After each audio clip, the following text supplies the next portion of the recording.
Good morning, everyone. Welcome back to Breakfast with Bobby. I'm your co-host, Christina. I'm here with my co-host, Bobby, and our friend Markus Kasunich is back. So we are going to be having a really in-depth discussion, I think. But first, I just want to check in. How y'all doing?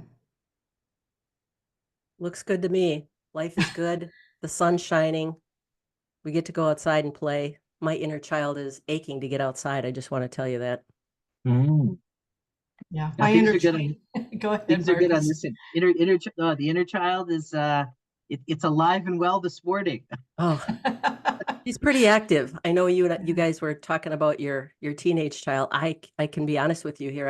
I don't know which one is present. I just know that she wants to go outside. So My inner child took a look at the pollen count this morning and said, "I want to watch cartoons."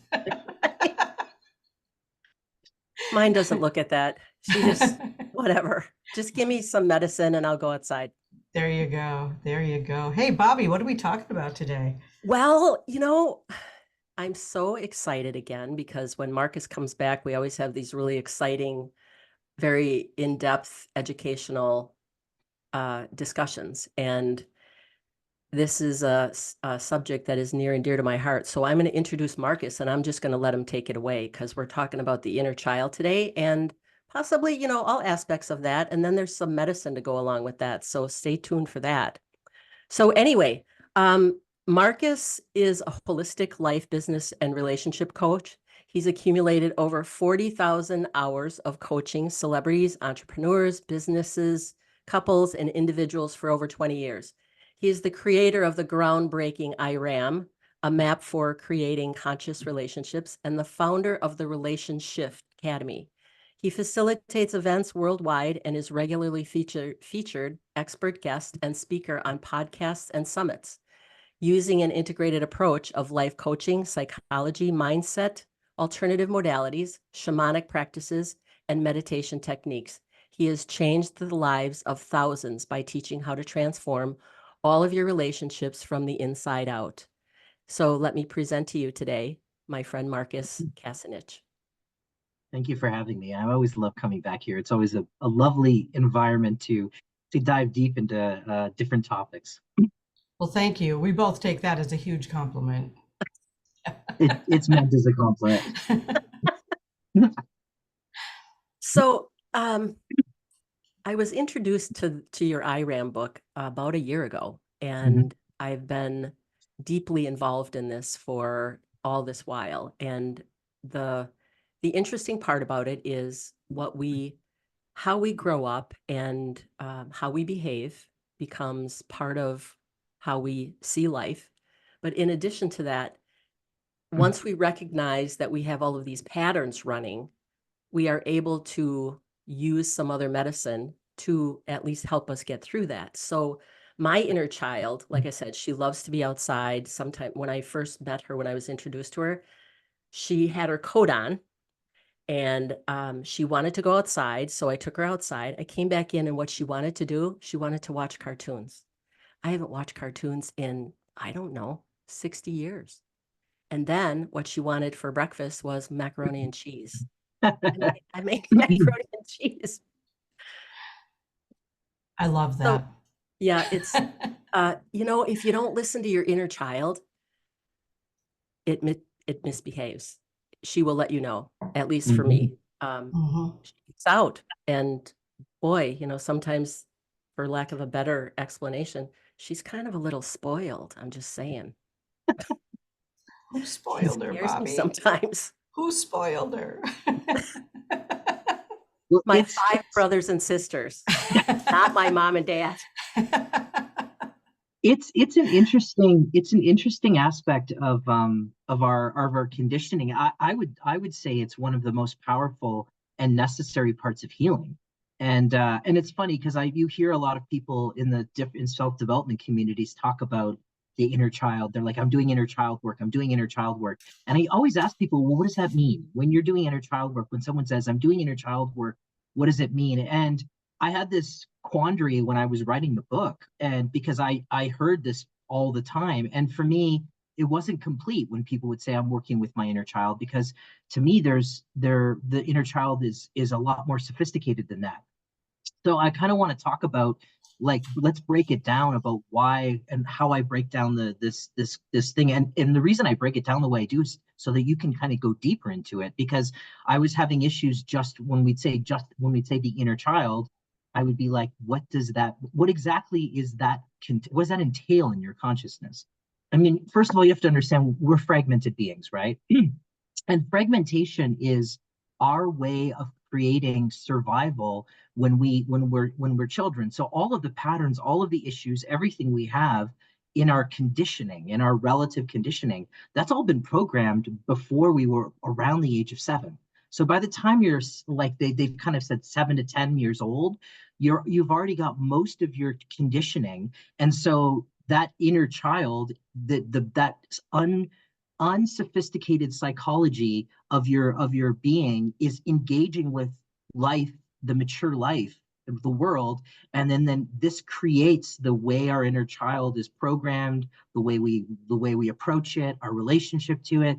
But what happens is that this inner child, this divine inner child, gets fragmented into kind of two segments. There's the radiant inner child. This is why I break it down this way. It's easier to understand. That's the expansive side of things. So the radiant inner child is all of your divine aspects, all of your divine qualities. Like that's kind of like the access point in our psychology to where we can connect to divinity. And then all of the disempowered, unconscious, unresolved, unexpressed, internalized issues gets fragmented into the wounded inner child, which is the contractive side of the inner child. So if you have the radiant child that's the sun, you have the wounded inner child is like the reflection of that. And our child literally splits into these two fragments. So when people say I'm doing inner child work, I often say, well, what are you working on? Are you doing radiant inner child work, or are you doing wounded inner child work? And there's a very huge distinction between those two pieces.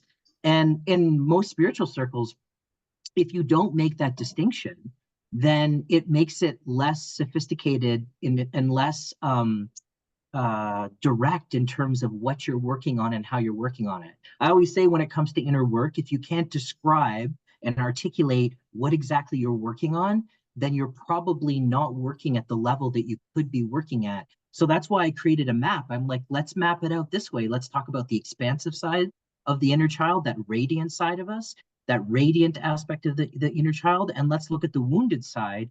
That's the contractive side of this child, and then that allows us to be able to deal with the different aspects. Because let's be clear, the wounded side with all of your pain and all the different aspects that are there is very different than all the radiant and divine qualities. So when people say to me, I'm doing inner child work, I'm like, what aspect are you working on? Are you working on the radiant side? Are you working on the wounded side? And in the wounded side or radiant side, what are you doing? Like, what is it that you're actually focusing on? Because it's hard to create medicine if you don't know, if you can't diagnose the quality or the archetype or the story, the narrative of what you're working on in either of those two areas.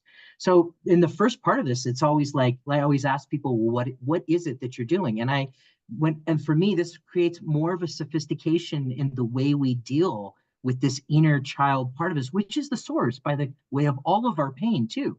Because in the child psychology, when we related to the world, anything that was in conflict of harmony had to get fragmented into this wounded child container in order for us to deal with it. It was a survival method. And that's one of the major survival methods of the ego. It's to fragment aspects, to break things down so that it's easier for our being to kind of handle it. So when we had this split at some point, all the radiant qualities, because a child that comes into this world is pure in the sense that it's untainted, unconditioned. I mean, there might be conditioning that comes from past lives and other realities and genetics that create certain kinds of tendencies. But as far as our relative conditioning, what we got conditioned in our world, it was all through our family of origin. And so when we came into this world, we came in this pure, completely non-judgmental, this space. And if you've ever held a baby, you know what it feels like to hold that energy that's so close to divine, because it's so untainted. And then we started getting conditioned, and we started fragmenting. And then we fragmented our divinity into the radiant inner child, and we fragmented all the wounds into the wounded inner child. So that understanding that starts the game off differently in terms of being able to dialogue about these kind of really two different aspects that are mirrors of the same part of our inner child. So it's powerful. It's powerful to think of it that way. And for me, it was necessary if I was going to go in and do the work internally for me to know and kind of map out what I'm doing. And that's why in the book, I map it out this way. And I have like 6 archetypes in the radiant inner child and 6 archetypes in the wounded inner child. And all of our issues and all of our relationships to divine kind of fit into those 12 stories or narratives or little pieces, sub-personalities that exist. So when you say my inner child wants to go out and play, you're clearly talking about your radiant inner child, right? That's the part of you that's play. That's, in fact, there's a name, I have the name for it in the book, is the playful inner child. It wants to go out and engage with, so playfulness is part of that radiant aspect of our consciousness. Now, that would be very different if you were working on, the over dramatic part of you, right? That's a wounded part of the inner child. So that's very different medicine, very different approach, and a very different way of looking at it. So one of my favorite things to do, my little girl loves to swing because it's very soothing. Now, I suspect that if I didn't take her swinging, and I got to tell you this, the other day I was coming home and there was a small playground and I stopped over there. Now it's in midday and there's a couple of kids around and of course a father. And so I'm the only adult there and I'm swinging on the swings and I get off the swing and he kind of looks at me funny. And I said, I'm catering to my inner child today. And he said, well, you can't really complain about that. But no, if I would not have, taken her there, she loves to do that. And it's one of the things that I do often. So yes, you'll see me occasionally on a playground all by myself, swinging on the swings, but she would have a dramatic, overindulged kind of tantrum if I didn't take her there. So that's the over drama part of me is, well, she's a piece of work sometimes. Well, I think we all are, right? I think all of our inner children can be a piece of work, There are times when, like when I first started doing my inner child work, my little girl just wanted to go shopping. She just wanted to get new clothes because she rarely got new clothes, right? So that's kind of interesting, Christina, because you don't strike me as the person that loves to go shopping. Oh, I am not the person that loves to go shopping. So not at all. We've known each other a while and I've been shopping with you and you are like, get in and get out and that's it. I don't ever see you looking at clothes, which is interesting. I'm a clothes horse. But this is a perfect example because like as we get older and we turn into adults and we start to ascribe ourselves and see ourselves as adult, we start denying more and more of these radiant qualities that are in us that are associated to this divine inner child. And the more of that we, and it's like, and there's a difference between childish and childlike, right? Oh, yeah. So when we're, and that's a distinction people have difficulty kind of working with because a lot of people will see childlike behaviors like you on the swing, engaging in your playful child, which is a radiant aspect of your being in like really, really, like really being available to that and having this experience, and they will classify it as childish because there's so much judgment in the adult world about this whole understanding of the radiant inner child and the wounded inner child. I mean, the more adult we become, the less forums we give ourselves permission to play, right? I mean, in fact, I would go as far to say that one of the major forum for adults in terms of play is sexuality. And that is that's a radiant child aspect, because if you think about what sexuality is, when you're engaging physically and sexually with somebody, it's mostly play, right? It's playing with the body and intimately in all these different ways, play with pleasure and engaging. And I mean, flirting, dating, all of that lives in the radiant inner child. And yet the older we get, the more and more in conventional culture says, hey, you're not allowed to be that anymore because you're an adult now, so you have to give up those childish things, right? But we should never give up childlike things, because childlike is our touch point. It's our access to our divinity. And I've been all over the world and studied with enlightened beings everywhere, a lot in India and Africa and Europe and in North America. And there's one specific quality that is very similar and very familiar to almost all very highly evolved beings. Even if you look at the Dalai Lama, you can see a childlike quality. And why is that? Why is it that these divine beings exhibit this childlike quality, and yet in our conventional society, we say, hey, you're not allowed to do that anymore, right? I mean, it's even in the tarot deck. The tarot deck starts with the Fool card, right? If you look at the 22 major arcana in the tarot deck, the first card is the Fool. That's like kind of unaware of its own journey. It's kind of unconsciously bumbling into this naivete into the journey of awakening. And then the last card in the tarot deck is often either depicted as the universe card or the child card.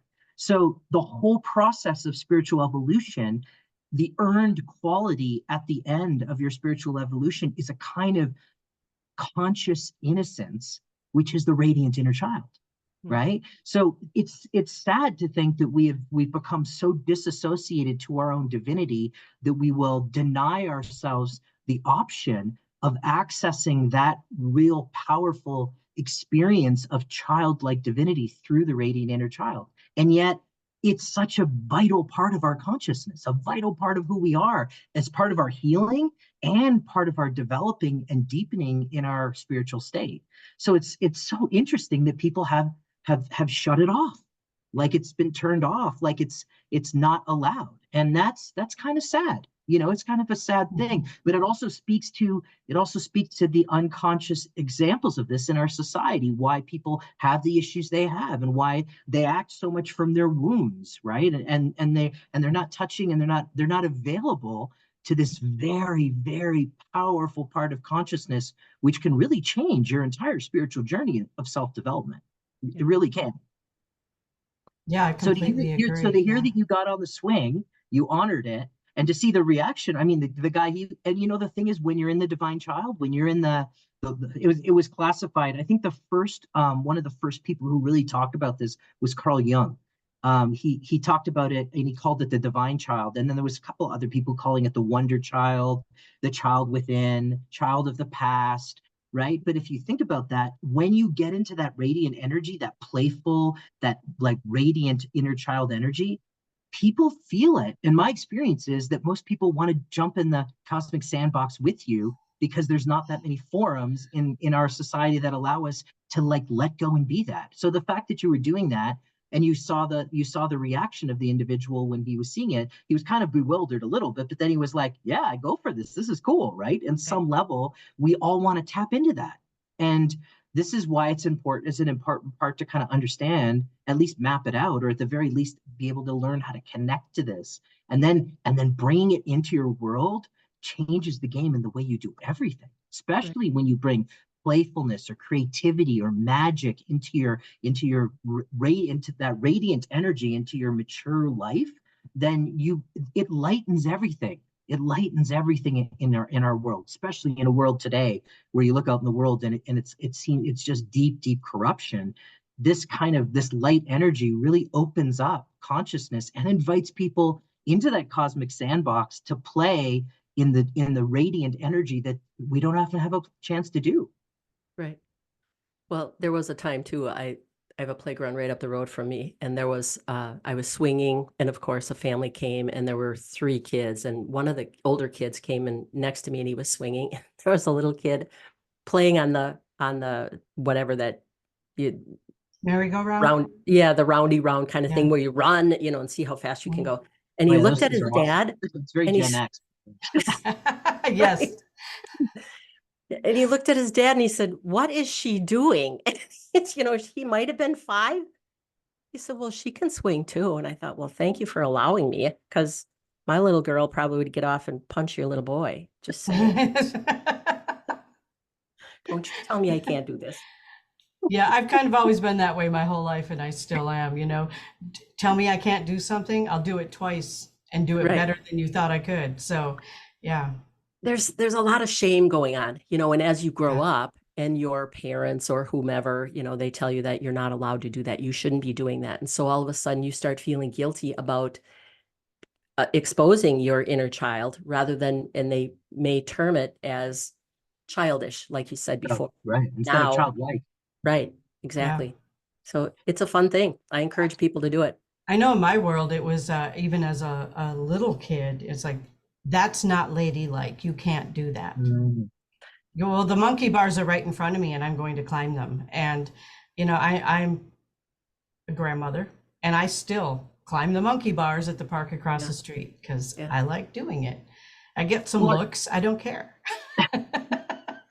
What's interesting is some of the most engaged industries in our society are wrapped around the radiant inner child. I mean, Yeah. what do you think? The movie industry is all magical child, right? Yes. I mean, Mhm. creating magical worlds that are simulated worlds is an aspect of creativity, which is radiant inner child. It's an aspect of magic, which is this side of the child which is deeply attuned to our imagination, and it's empathetic, which is the feeling part of us. That all lives in the movie industry. Or if I mean, I lived in California. I mean, let's talk about Disney. There's entire worlds that are designed around giving people permission to go into this magical kingdom where you get to it's basically a Disney rave. Like if you've ever been to Disney, well, everyone wears the Disney shirts, and you see grown adults have permission to dress with like Bambi and wear Mickey Mouse and have fun and play and create a playground for them to escape into this place. We wouldn't need that if we had more attunement to our inner child.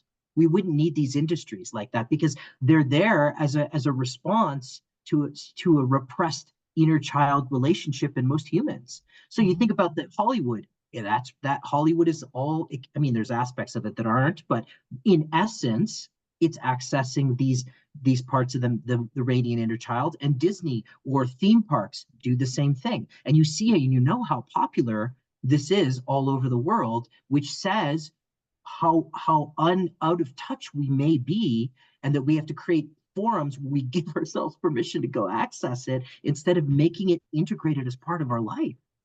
Right. That's interesting. Yeah. That's interesting. Look at the movie Avatar. They took Mm. all of that magical stuff with adults and put it into all of that magic. And it was so close to life. You can really associate with a lot of that stuff. It was beautiful. It's again. So I think let me break it down. Let me like break down the kind of, because we're really talking about the different kind of archetypes. So let's break down what the radiant inner child is and what the wounded inner child is. So in terms of the radiant inner child, I broke it down into 6 categories. There's the empathetic child. The empathetic child it's kind of the entry point, by the way, into the radiant inner child, because it's all about feeling and intuition and empathy. So when we talk about, you could really call it the feeling child, the intuitive child, or the empathetic child. That's like all of our emotions, our intuition, our empathetic connection to our world around us. That's like, it's the access point, because feeling is how we connect to divinity. Divinity is not you can't, like, the deepest spiritual part of who you are can never really fully be understood, but it can be fully experienced. So our access to the first point, people say to me, I want to access my divinity. I want to access my intuition. I want to access more spirituality. I get them into feeling. As a coach, the first thing I do is I start teaching them how to access their emotional body, because that direct experience will eventually lead an individual to have a more deeper and a nuanced experience of feelings, which is intuition. And that connects us to that divine experience where we can have a full experience of it, even though we don't understand it. So that empathetic child, that's an aspect of the radiant child, really, really important. And again, I have this experience all the time. I say, how are you feeling? And what do most people do? There's 2 things they usually do when I ask them that question. They say, I'm good, I'm fine, or I'm okay. Which, by the way, really is no feelings. There's no feelings in any of those 3 qualities. You're basically saying, I'm status quo. Or They tell me a story. They tell me a story about their feelings without telling me what their feelings are. And in that story, if you listen, you can extract the emotions that are dialed into the story. In fact, that's what most people answer. When I say, how are you feeling? They go, and then they start into their story and they tell a story about something that happened to them. And why is that? It's because we haven't necessarily got the tools in our society to communicate our emotions and our feelings in a way that we've never learned how to articulate it. In fact, everything you've learned about your emotions, you learned from your family of origin. So whatever the emotional state was and the way people engage with emotions and the way they expressed them, what emotions were allowed, which ones weren't, all of that is wired into your conditioning in your relationship to the empathetic child. And most people don't have a language. So because we don't have a language, we end up telling a story, or we use euphemisms. We've mentalized euphemisms to describe our emotional state. So that is why that's one of the most powerful, poignant, and if you can access this feeling nature, it's going to get you to touch divinity. Eventually, you'll start to feel a direct experience, and you'll start to go deeper into your divine self. So, I mean, that's as one of the archetypes, super powerful, and yet we live in a world where very few people have a sophisticated language for their emotions. Yeah. If you think about that, right? Yeah. So, I mean, if you don't have a sophisticated language for your emotions, how are you going to have a sophisticated language for your intuition? And Yeah. and it's mind-boggling, because most of our connections as human beings, the most important and transformational like connections are empathetic. Like how we feel about somebody. Being in love with a partner is a feeling. It's a direct experience. That is the divine child. That is the radiant child talking. When we talk about being in love, we talk about connecting to someone, feeling our relationship to our children, our friends, our partners. That's all empathetic child. And yet, not something that we teach in schools, which I've always said, why are we teaching emotional intelligence, or at least emotional awareness in Oh, schools? amen. Thank you. Yes. You know, I mean, Montessori is pretty good for that. Montessori and Steiner schools are a little more holistic in their approach, and they do cover it indirectly, but there's no curriculum for it. And I found this to be difficult, because when I'm working with people and I'm like, hey, what are you feeling? People are like, I don't know. Like, I don't have words for what I'm feeling. So it takes this. So when we're talking about the radiant divine child, or the radiant child, the empathetic child is probably one of the more, that's the key entry point into starting to access this radiance in you. This kind of, because expansion has two sides. It has radiance and has maturity. But if we're talking about the radiant side of expansion, the empathetic child is your entry point. So if you want to go deeper into your spiritual life, you want to become more connected to people, learn and tune in and start being available to and learn a more sophisticated relationship with your emotions, which will also eventually, as you go deeper, will touch your intuition. So that's a powerful, that's again, a powerful part of the radiant inner child that people don't really think about that way. But it is the foundation of all of our experiences of spirituality will be how we feel, right? I mean, that's what else, I mean, where else you can, there's intellectual stuff around spirituality, but when you have real transformation, it's a feeling. Absolutely, it is. Yeah. We have but because we have my grandson who's going to be 4 in a couple of weeks, we have the emojis, the facial emojis, but they're refrigerator magnets. Oh, and cool. and he has difficulty with speech. He's got some autism issues and he has difficulty with speech. But what he can do is go get a refrigerator magnet and bring it to one of us to tell us how he's feeling. Oh, that is beautiful. That's pretty I love brilliant. that. I Yeah. love that. Yeah. I mean, Yeah, what a it works powerful really way to, well. yeah, what a powerful way to teach emotions. And again, like this is if this was taught, I mean, this should be taught to everybody, not just Mhm. kids who have difficulty in sophistication and expressing. And my son is on the spectrum a little bit too, and we had to do similar things. But that is a beautiful way to teach the idea of what a feeling is and to illustrate it. And then so that's one of the aspects. I would say that's that's the entry point into if you want to access radiant energy, feel.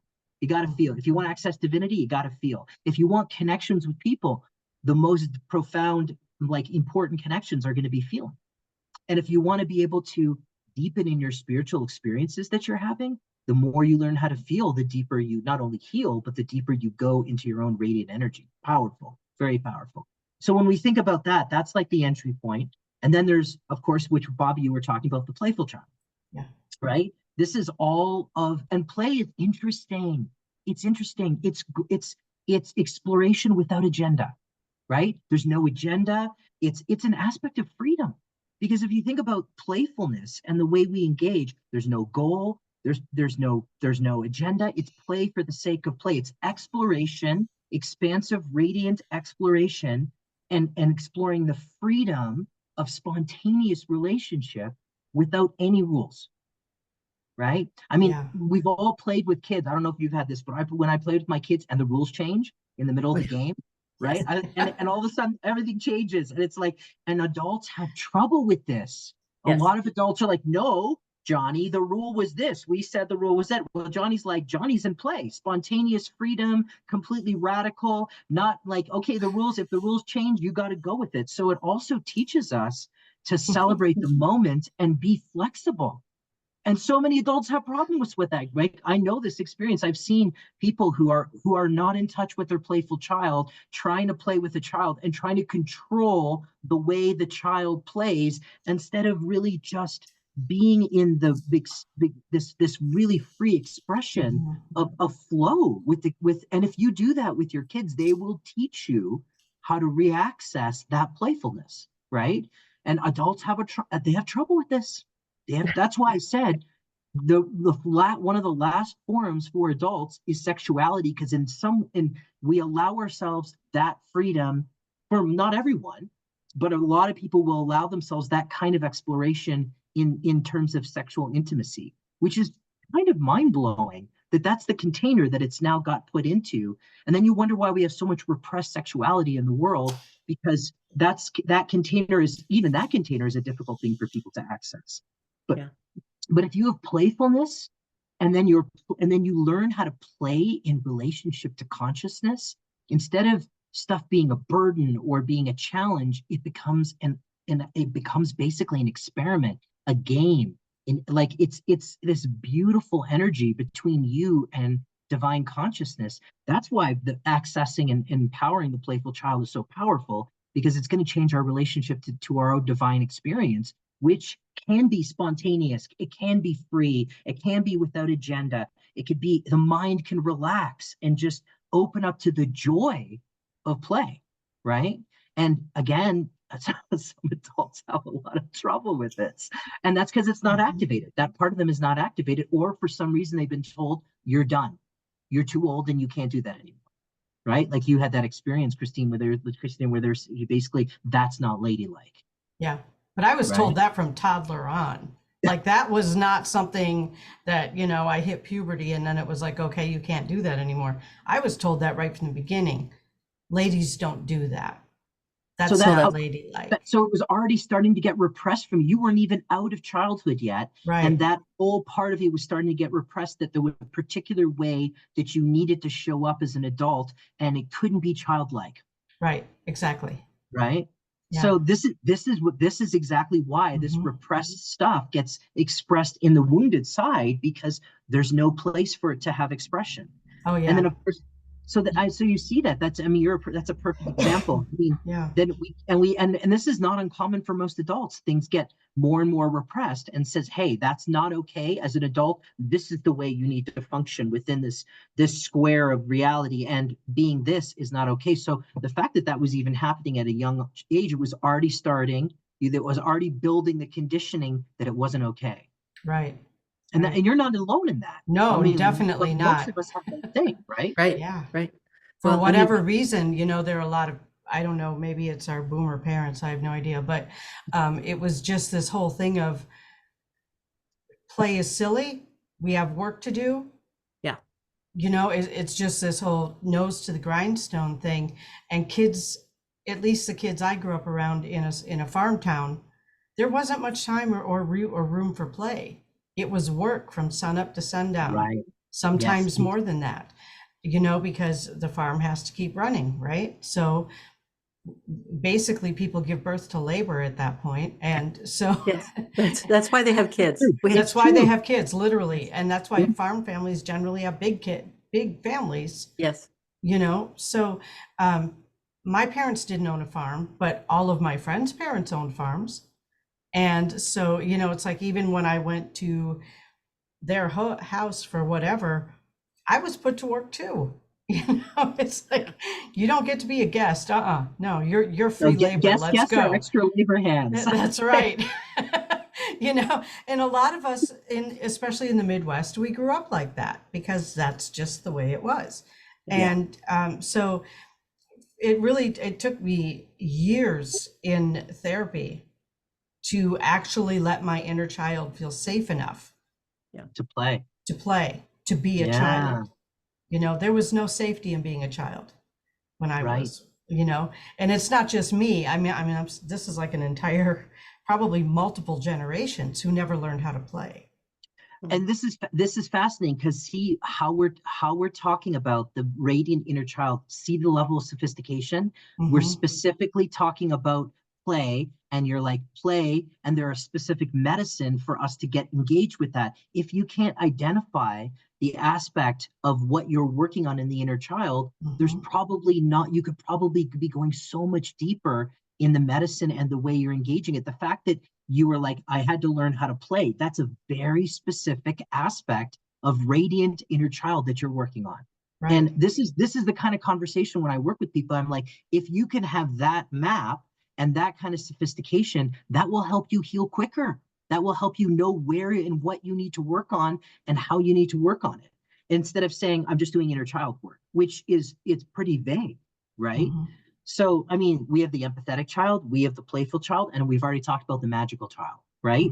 The magical child is the whole realm of imagination, vision, fantasy, nonlinear magic, make believe. But here's the deal. Every single thing that we create in our scientific world and anything had to start as a fantasy.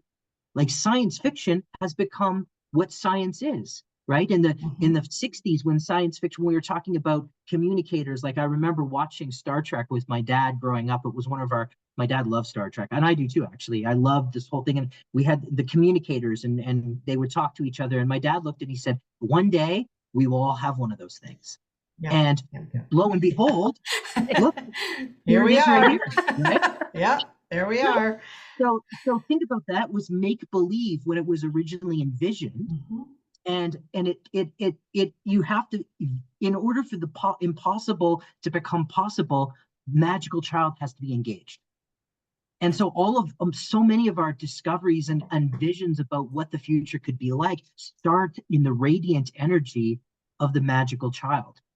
Very, very interesting. And then, of course, we have all the expressions of it in our world. You know, Tesla had a very interesting, Nicholas Tesla talked about the magical child in a very indirect way. He said that he used to, because he didn't really build plans.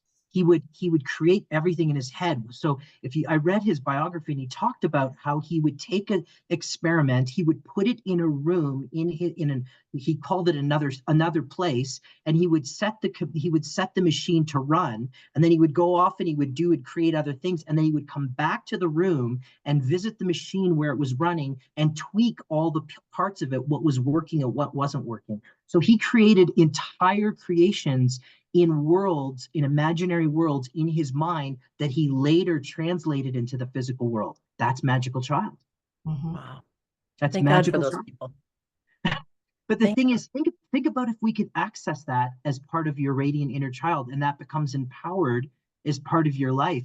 That's how we make the impossible possible. That's how we access the divinity, all the different realms of consciousness, all the different beings, you know, different kinds of terrestrial beings, multidimensional beings. That's all other realities and worlds. That all lives in this other world place, which is magical child. Right?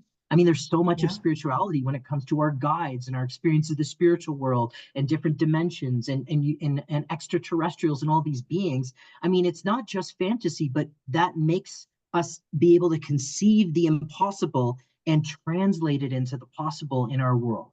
I feel like that again is such a powerful tool because I mean, if you have that accessed, you apply that to any project you're doing, you're open to being able to translate this into form.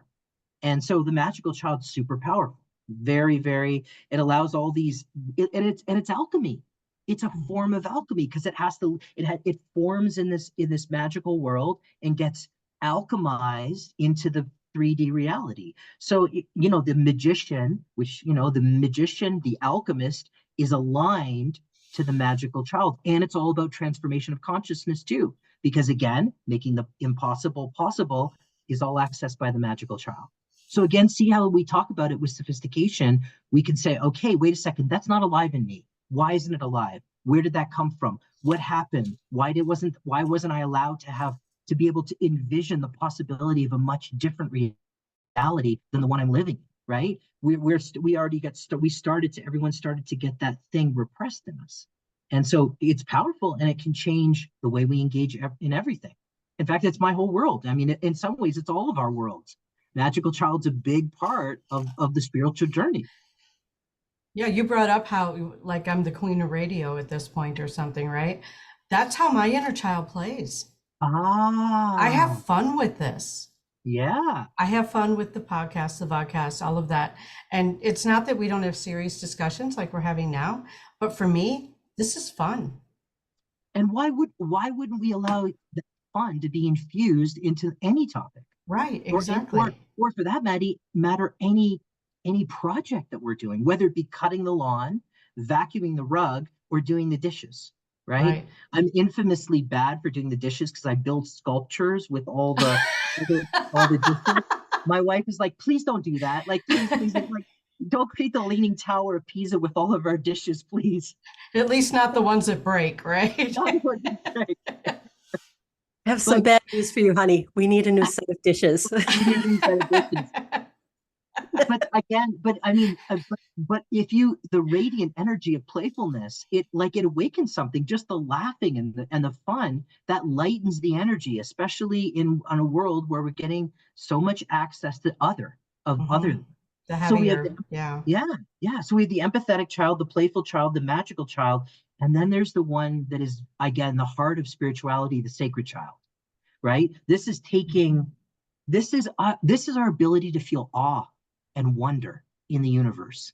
And when you take away that ability to be moved by something, human beings become flat, right? Because Mhm. I mean, how many people? I mean, I go out. I live in Sedona. I go out and I am moved by the beauty and the energy, of course, because I'm in this crazy vortex, but the beauty of the red rocks, I'm in awe of that. And how many people do not allow themselves to be moved, to be awed, and to be in that state of wonder? There's a profound opening that happens when you allow yourself to be in that state of wonder. A lot Mhm. of things get activated in our consciousness. And if you can't allow yourself to get out of your own way enough to feel that, you're missing out on a huge segment of life.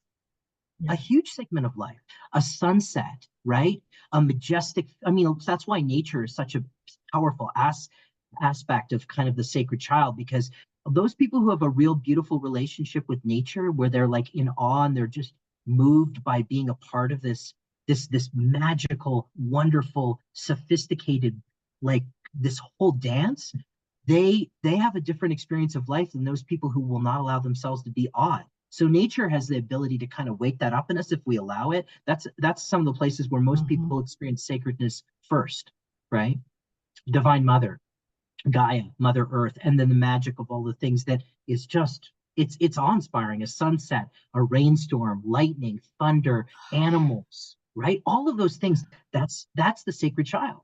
And it's all ritual too. All the rituals we create in our life. And a lot of people don't even know the depth of rituals we have, like sitting down with your breakfast with Bobby mug and having your cappuccino or your espresso in the morning. Right? Having that in the morning, that's a ritual. That's a form of Mhm. sacred child, right? That's like these rituals that we create to deepen us in experiences of ourself, and these things that we create that create this container where we can just be in a very powerful way. So sacred child is very powerful. And it's, again, foundation of spirituality, sacredness, right? Right. And much So, like and your wife, just making the coffee is a just ritual. making the coffee. Yeah, It's a it's a whole, ritual. a whole ritual. Yeah. Not, and I mean, and even though I don't participate in that ritual, I have a lot of respect for the fact that it is her thing. Mm-hmm. And I find it beautiful. I come out and I see her sitting with her cup of coffee, staring at the mountains outside, and I can see that she's in the zone. Right. She's in that sacred zone. And again, our conventional reality shuts that down. Yeah. I mean, we have to, that's why these spiritual containers that we're all creating in all different ways create an opportunity for people to rediscover the sacredness of our connection with what is internally and externally. And that is a radiant quality of, that's the radiant inner child. That's that powerful place where we can access the divinity of who we are. Again, and so we have empathetic, playful, magical, sacred, and then of course creative, right? The creative child. All things creative. And creativity is the foundation of innovation. If we don't have creativity, how can we innovate anything that we're doing? We are naturally, the thing is, human beings are creator beings. We don't do anything that's not creative. The way we dress, the way we walk, the way we talk, the way we think, the way we feel, everything's a creative act. So a lot of people say, oh yeah, I'm not a creative person. I'm like, you're a creative person because you exist. Like, just being is creative. If you're being as a human, you're creating because of the relative expression of who you are. And yet people will deny their own creativity and say, I'm not a creative person. I'm like, but you are. You're a conscious creator. You're creating every aspect of your life in every moment. The question is not that you're creating or creating or not creating. The question is, what's your relationship to your creative potential? Because when you access that and you translate that into everything you do, life becomes very different, and you have all these different things become available to you. So you can see accessing these different parts, very, very powerful. And the last and final part of, like, the way I break it down is the gifted child.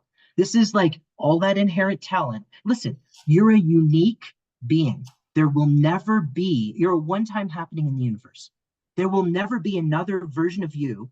Even if you're reincarnated into another body, there will never be this configuration of cells, biology, consciousness, patterning. All those things will never come together in this way ever again. And so when we talk about gifted child, we're talking about that you're the unique expression of the divine. And if we saw that in ourselves, we might not be so repressed in terms of allowing our own talent, our inherent talent, in all the different ways to come out. Because, raw talent is very different than mastery. And people who are in mastery of, like, gymnasts and musicians and technician and mechanics and computer programmers and, psychics, anything, was raw talent to begin with, which is the unique divine expression of who you are translated into practice. So a lot of people, I think this is one of the hardest things for people to really, really get their head around, is that they are a unique being and that the world benefits from your unique divine expression of who you are, because there's no one like you, and there will never be anyone like you ever again in the history of the cosmos. That's powerful. In my world, that is like that humbles me to think that there's nothing like this configuration of Markus ever again. So then, and then we deny it. We deny our talents, our abilities. We deny our connection. We say, oh, we limit ourselves in our expression in this world, this playground that we have to play with. And I think, again, that is, from my experience of working with people, that's the hardest one for people to access. Some people think it's the other one, but really and truly the gifted child, because it requires you to really, really appreciate your own unique divine expression. And owning that can cause huge ripples in the people around you. So much. Yeah. So I'm thinking that is such a learned behavior that we just step back. Well, you can't be stuck on your, that's stuck up. Stop doing that. You're being arrogant. Knock it off. And I know that that's everywhere, but it seems like culturally, the Midwest of the United States is all about staying humble. Don't brag. Nobody likes a bragger. Yeah. and it's interesting that we've translated expressing the unique part of who you are as being bragging and boasting. Right. Isn't that interesting? Again, you guys are giving the perfect, the kind of perfect articulation of where some of this stuff plays out in the repression of that. And then you see a culture that becomes mono. It's like a monoculture because nobody is giving themselves permission to be unique in their relationship to what is, right?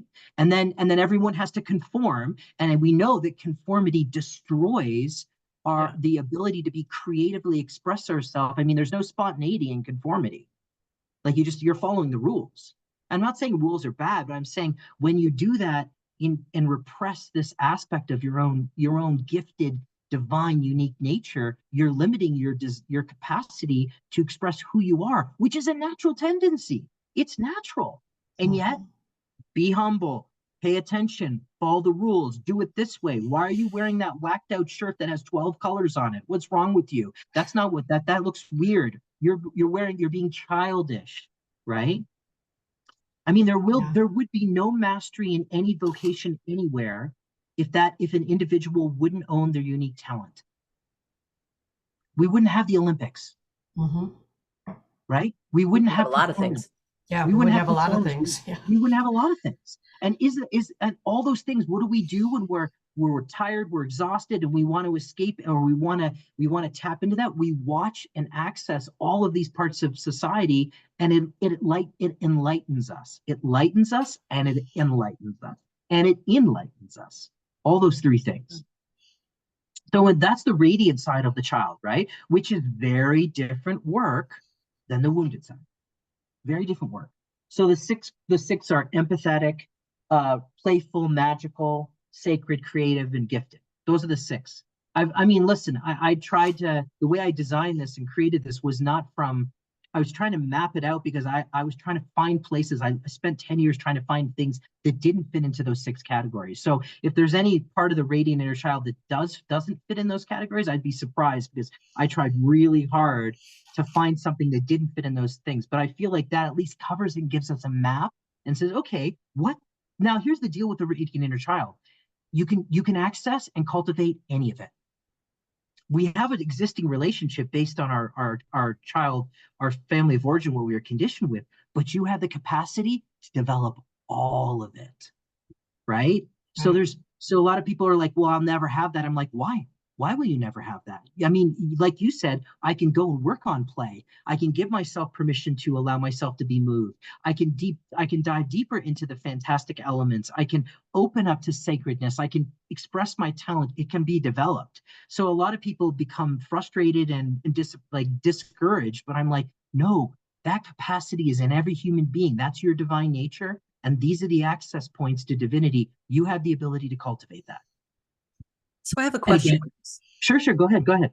All of what you're talking about, and I know that you're a coach. So the question that I would have for you is, if someone doesn't have those qualities, when you're coaching with them, do you help them develop that? Absolutely. I might be saying, you know what, you need to go swing. You said, when we were starting the conversation, like, my inner child wanted to go out and play. Well, there are tools, and one of the most powerful tools I have that I use and I used it for myself. I did for 5 years, almost 5 years, every single day, is what I call reparenting the inner child. And it's you having a relationship with the inner child in a way that you didn't get.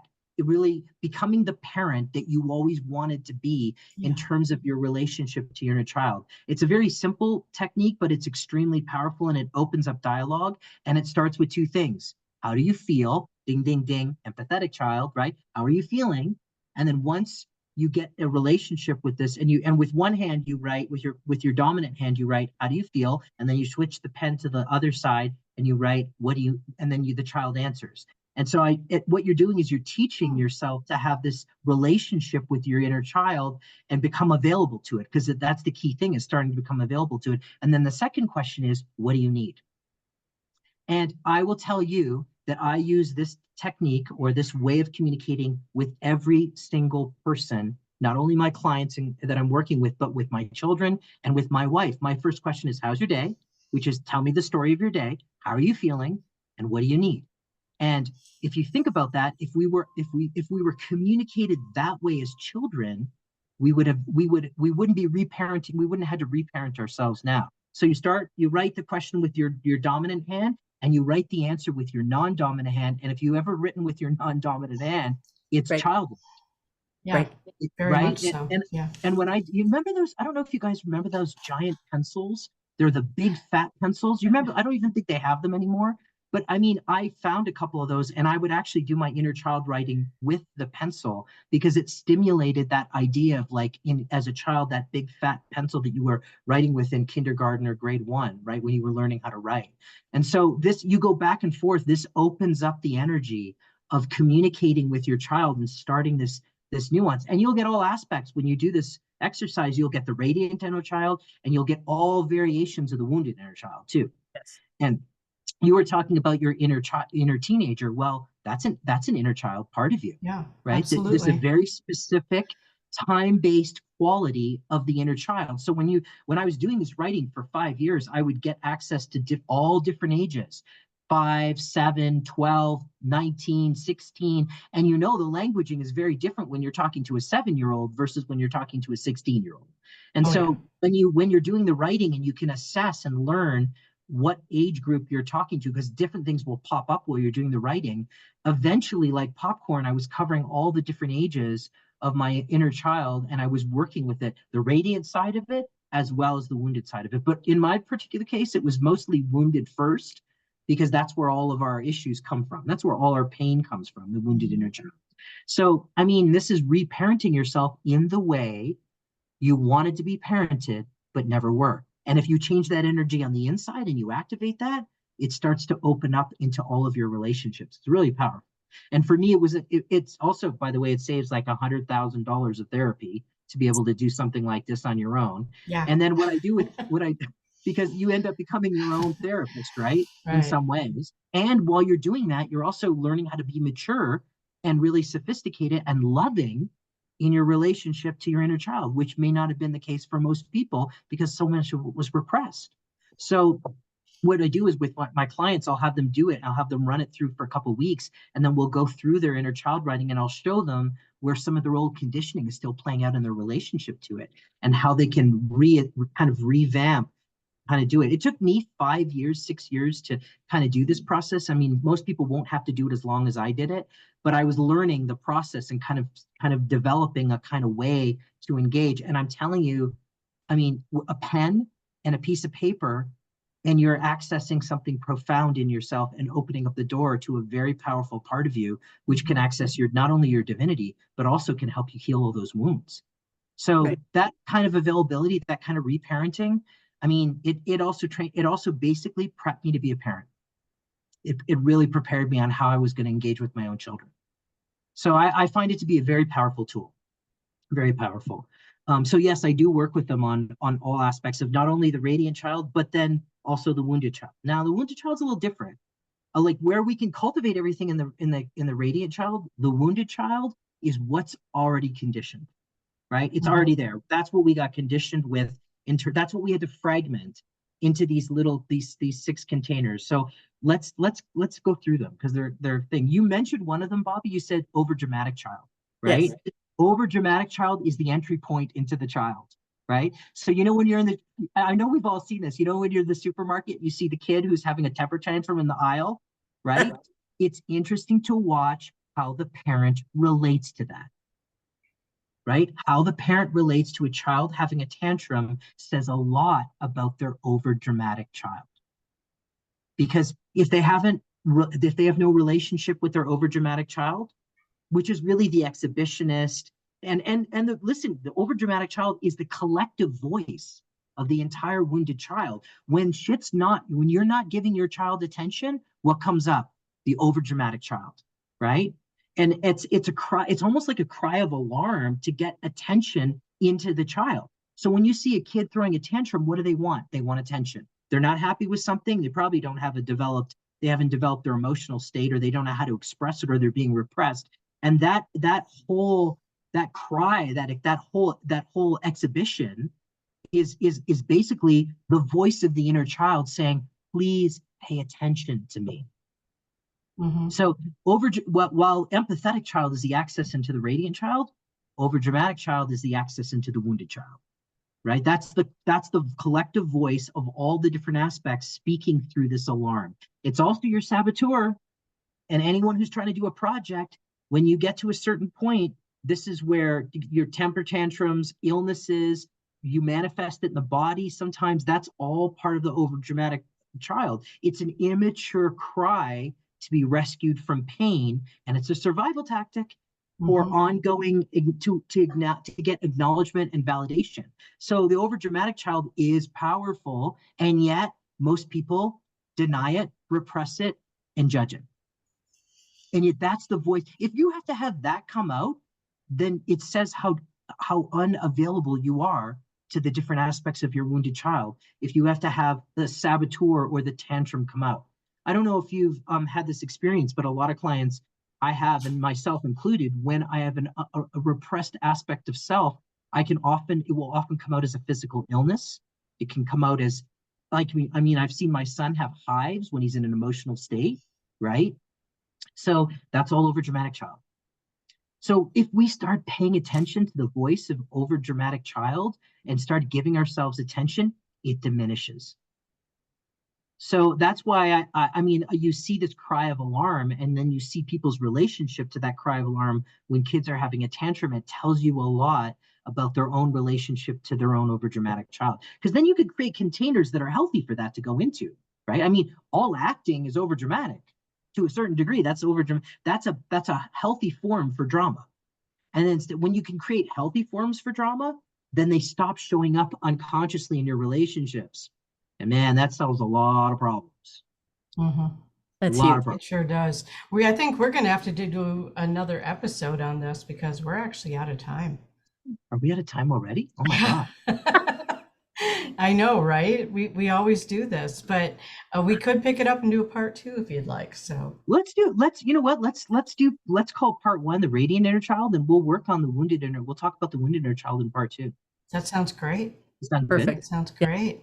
I just wanted to remind, I'm sorry, Bobby, go ahead. Nope, go ahead. I was just going to remind everyone to subscribe, ring the bell, like, share, invite, so everybody can have access to this amazing information. Listen, this is a great, if people haven't, this is such an amazing space because you guys are so open about the conversation.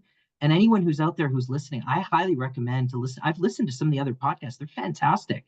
This is a great forum. I keep coming back here because it's not only fun, but it's such an open space to have conversations that you don't get to have in other places.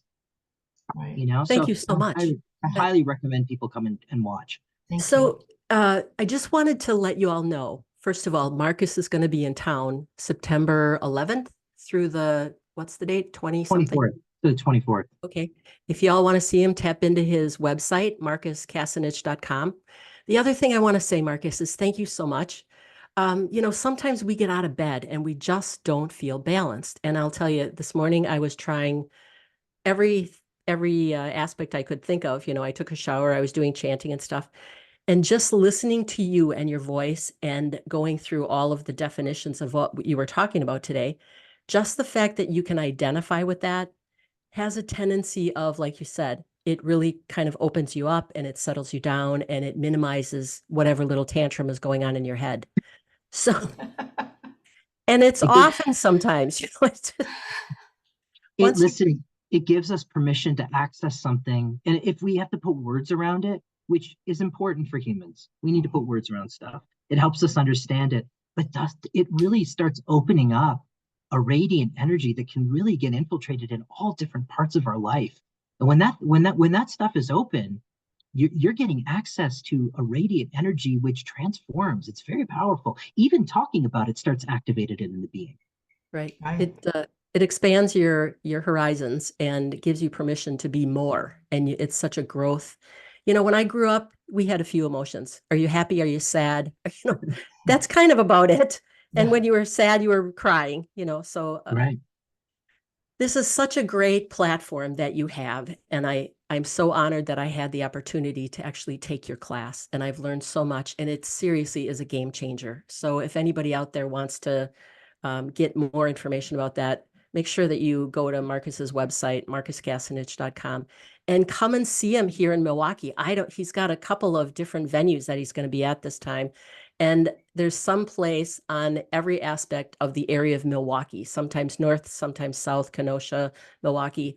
So if there's a place that if there's a time that you want to see him, take a look at his website. He's incredible. I'm just so honored that you came back, Markus. Thank you so much. Well, we have part two. I'm looking forward to. I want to go through the part. Talked about the fun stuff today, really, but we could talk about the other stuff. Thank you so much for having me. I love coming back here and talking to you guys. It's fun, and you guys let me ramble, which is great too. I love that. We're just absorbed. Yeah, we're just kind of absorbed in what you're saying. So, yeah, sometimes it's like if there's a little bit of a break, and I'm like, oh, somebody should probably be talking. Sometimes it gives you a chance to actually think and absorb what he was saying, right, and exactly. say that, oh yeah, kind of thing. Well, that's why you record it, so we can listen to it again and tap into it, right? Right. Exactly. So thanks again, you guys. Thank you for having me. Yeah, thank you. And if anyone is looking for a psychic reading, past life regression, Akashic records reading, you can reach me on my website at christinabloom.com. The epitome of magic. Yes. There you go. Right. All right. Thank you both so much. And we'll see y'all again next time. Take care, everyone. Bye-bye.